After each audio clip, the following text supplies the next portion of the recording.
Hello guys, మేమైతే హైదరాబాద్లో ఉన్న మణికొండ ఏరియాలో నేతాజీ పార్క్ అనే పార్క్ వచ్చాము.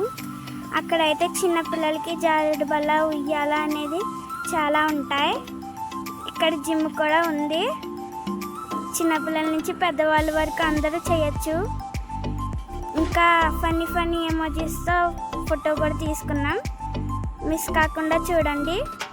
ఈ వీడియో కనుక మీకు నచ్చితే లైక్ చేయండి, షేర్ చేయండి, సబ్స్క్రైబ్ చేయండి. పక్కనున్న బెల్ మాత్రం కొట్టడం మర్చిపోకండి.